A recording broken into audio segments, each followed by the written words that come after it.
Young Fu answered proudly, "Tomorrow I go to be an apprentice to one Tang, a coppersmith. I shall work hard, and my mother shall not want."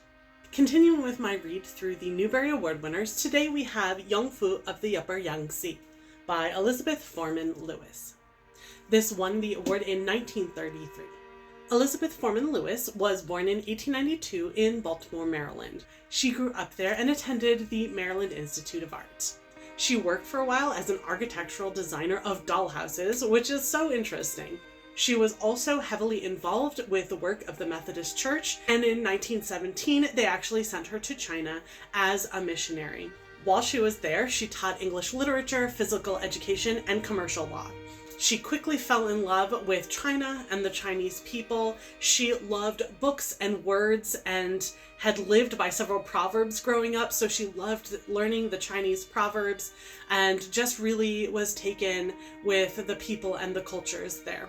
She met another missionary while she was there, and they married and had a son. Unfortunately, illness brought them back to the United States. But once she was back here, all she could talk about was her time in China, the people she had met, the experiences she had had, and the stories she had heard.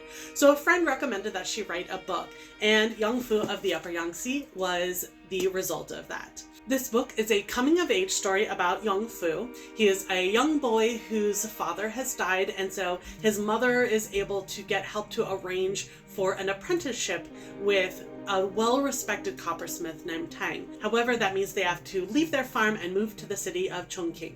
As he grows and develops, Young Fu gets into a lot of scrapes and issues, but he also ends up making unexpected friends, and it's really focused on his growth as a person and growing from kind of a heedless, reckless boy into an honest and hardworking young man.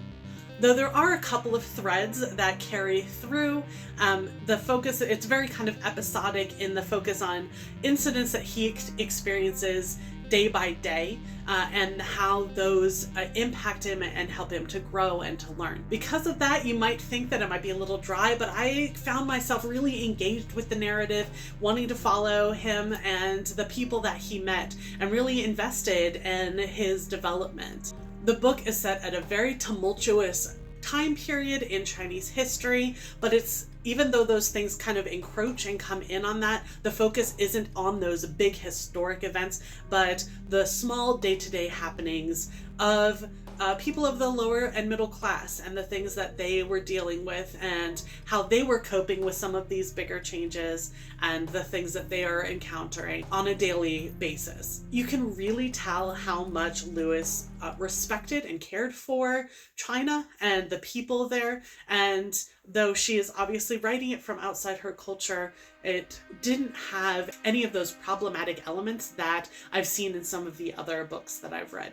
The only thing within the novel itself was there was a fairly casual use of the word coolie, which I had only ever seen in a derogatory sense. I looked it up and it seems like that's mainly how it was used. It was hard to tell whether it's used in the novel the way it would have been used at that time period, but it is something that parents might want to let kids know is not a term that is accepted and supposed to be used.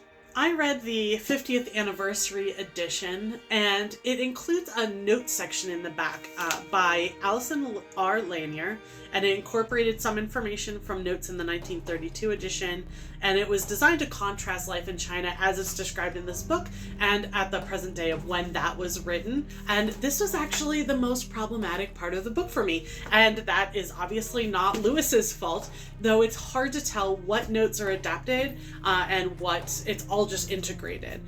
But there are some things that are clearly written post-World War II, and it's very sometimes covertly and sometimes overtly pro-communism in a way that feels very disingenuous to the way that people's lives were under the communist regime. And I would just skip that whole section because it just didn't feel like it gave an accurate picture of much of anything. The historical look at the time period that Lewis is writing about is well integrated into the story, and that kind of comparison doesn't feel like it gives the right picture. Overall, I really enjoyed this. It's definitely one of my top Newbery Award winner reads so far, and I just liked following along with Young Fu and appreciated the respect that I sensed anyway as somebody reading outside of the time and culture from Lewis for the people she was writing about. Up next, we have Invincible Louisa by Cornelia Meggs. I'm very excited about this because I love Alcott's work, so I'm curious to see how this biography goes. Thanks and happy reading!